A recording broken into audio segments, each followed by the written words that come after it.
Are you free to go around the world with me so I can not bother to introduce myself as well as you did? I am so impressed with the people power shown here in India and in the world, the heroes who have come to help others. It's very simple.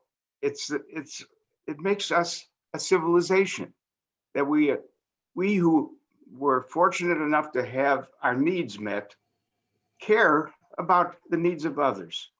And the whole idea of the common good is basically to always think, how do we help people lead a happier, more fruitful life, more meaningful life? What institutions, what organizations, what impulses can help people feel good about themselves and good about others? So congratulations to all of the organizations that presented their work to us, and they are the real heroes. Now, the fact is, the world always has problems. I'm working on a project called the Wicked Seven, and we've gathered about 200 or 300 eminent people to work with us on one or more of those problems. The problems that are with us right now that are so salient are, first of all, COVID.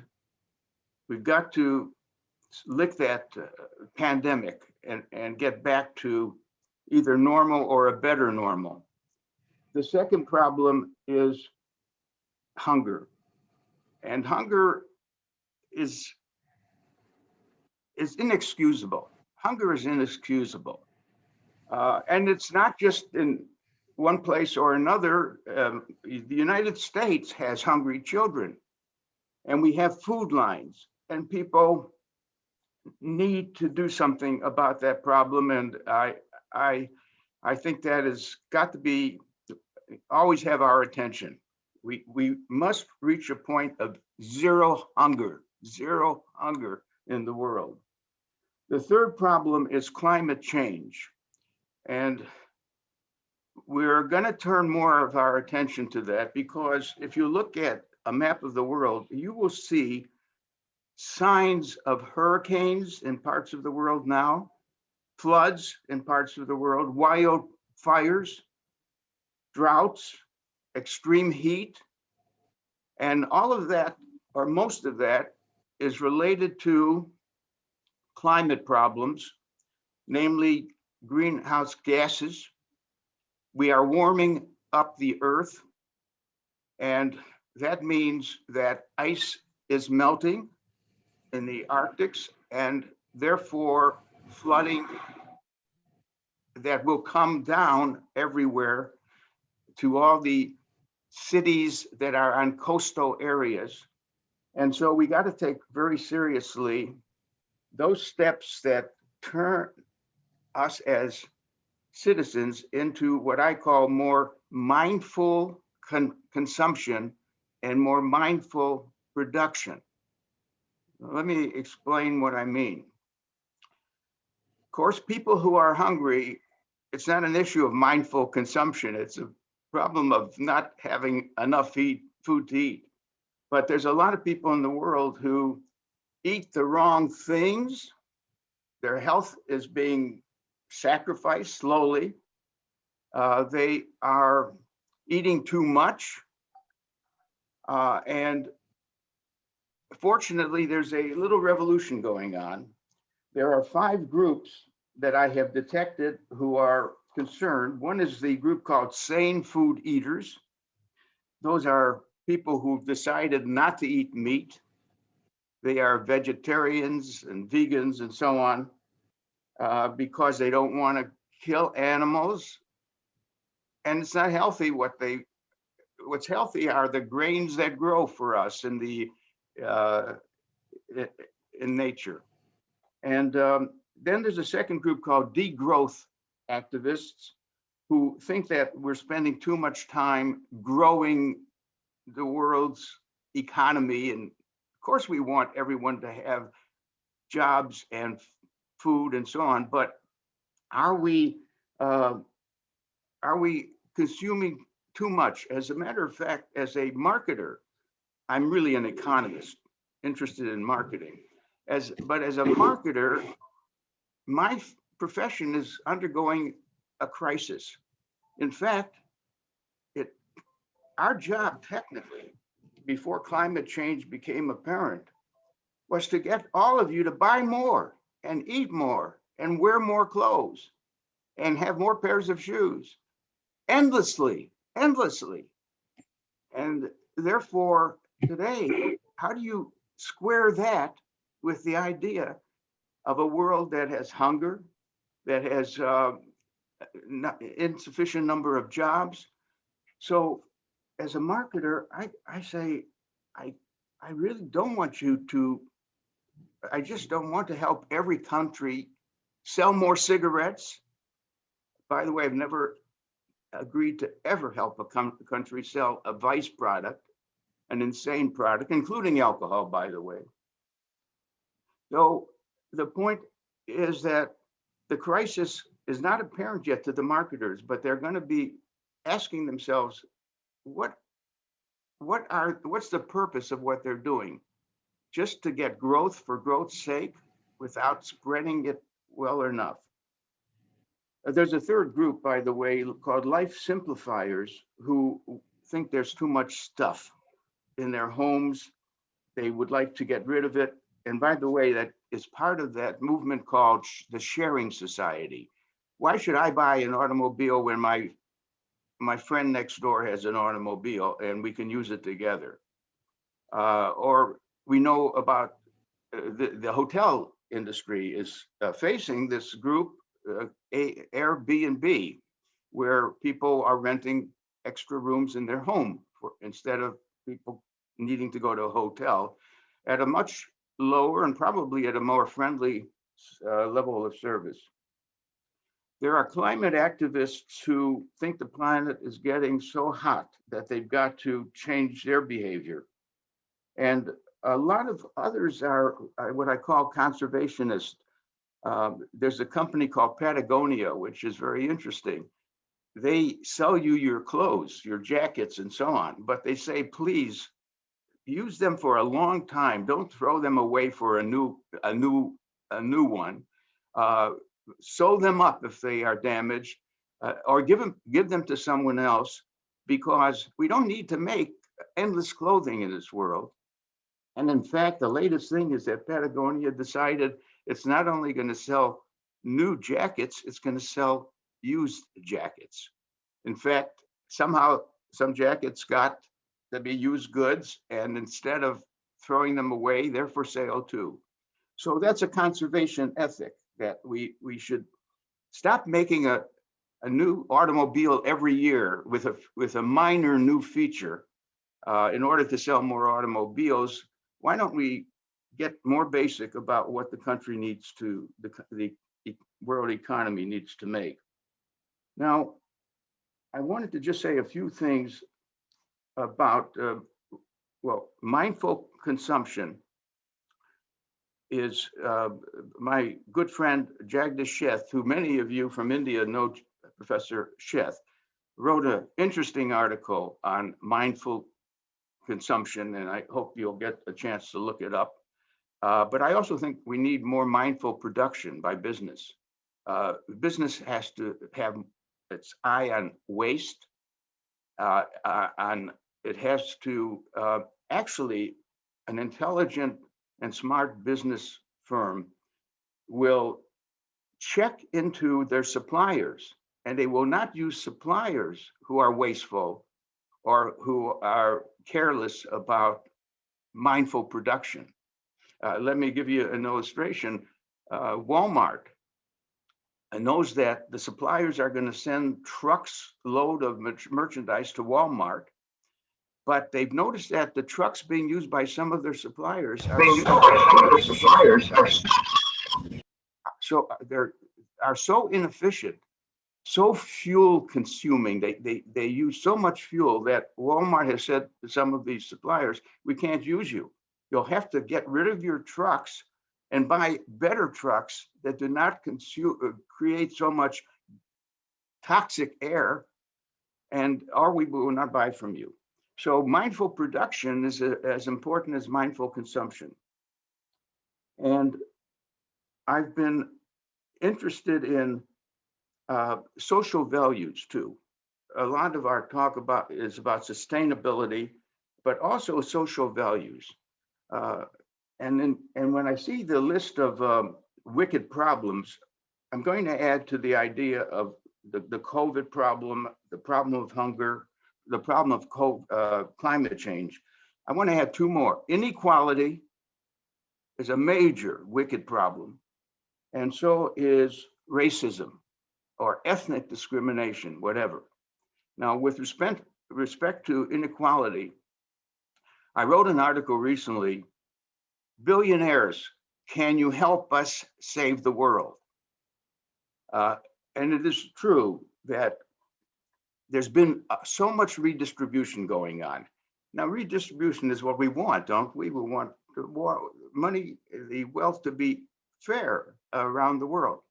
But instead, it's been redistribution up, not down, not redistribution down. The rich are getting richer as a result of some good things they've done.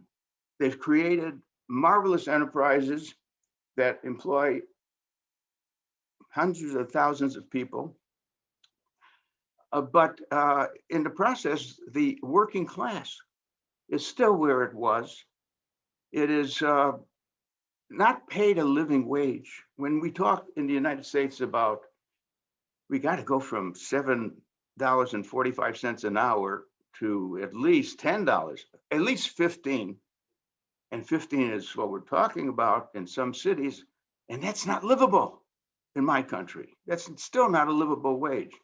So basically, we've got to look at some ways of inviting the billionaires of the world to share with us and some of the wealth. Now, many of them give away money to good causes. And in fact, when you have a guy like Bill Gates and Warren Buffett starting what is called the gift pledge, where 212 billionaires have promised to give away half of their wealth in the next 10 years.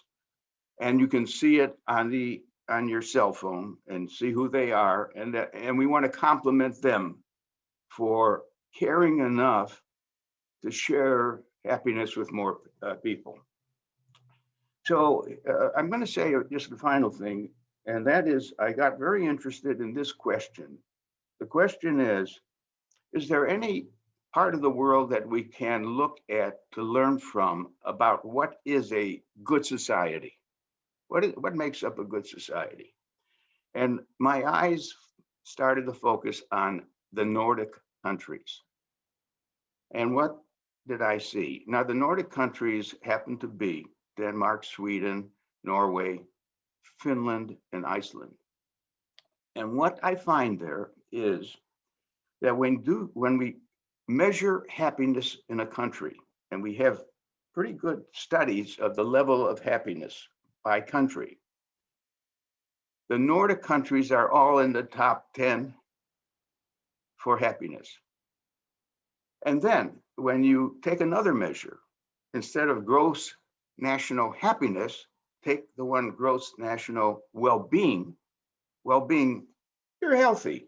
You have well-being.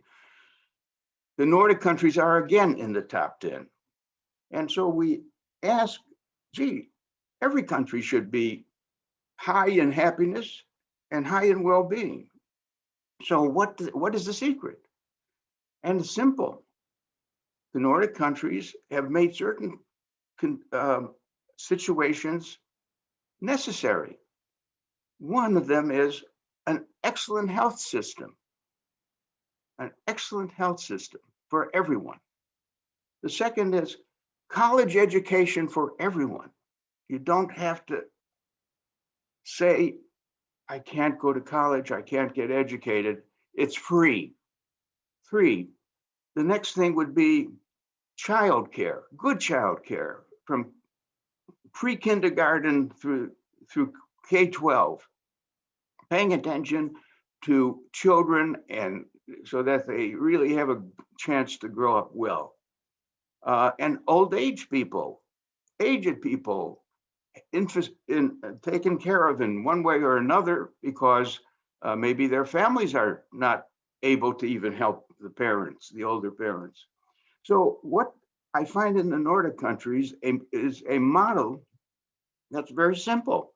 Let's just raise our taxes and then not have the worries that hurt our health and our well-being. And the worst thing today in the United States is we don't have that kind of system. A good worker who's worked for 40 years, he could be struck by a disease, by COVID, or an accident. All of his savings are destroyed. And he knows that, and he worries about that. And so how can you have a happy society on those conditions? I recently joined the board of a new organization called the World Happiness Foundation. Look it up if you're interested, the World Happiness Foundation. And we have been creating centers and communities around the world to talk about happiness and the conditions and to help people think more positively about things. So basically, the model is there in the Nordic societies, and it could be done by any state, any particular state or city in the United States can say we can follow that if we could raise taxes within our own group and have a better health system. Any country can look at that. And so, and the United Nations, and I enjoyed so much Bishop's remarks, the UN was created to be the agency that would work with the three communities of world governments, different governments, business firms, and nonprofits, and to guide us. The United Nations would be our guide. Now, the United Nations came out recently with the 17 goals, which is a revision of the earlier situation, and they have to do with what people ought to have as a basic income and health situation. So I think the United Nations, and that wonderful talk we just heard, is there to help. And I've done a lot of work on nonprofit organizations. I've always felt that governments are busy with the roads and the bridges and the school systems and so on, but there's a lot they don't get to. And that's why we create nonprofit organizations, or as you call them, civil societies. And civil society work is what we saw today from all of you, the people power of helping in your organizations. And so I think that I'm optimistic. I think that a number of forces are gathering to believe and support the common good. And we're going back to the idea that Jeremy Bentham in 1780, pretty much near the time that The Wealth of Nations was written, 1776, such a group of thinkers. And that was when the Americans of Jefferson and Madison and others, what a period. But one of them in Britain, Jeremy, he said, I believe in the happiness principle, and I'm going to use it as a utilitarian. It's my philosophy. My philosophy is utilitarianism. And it's simple.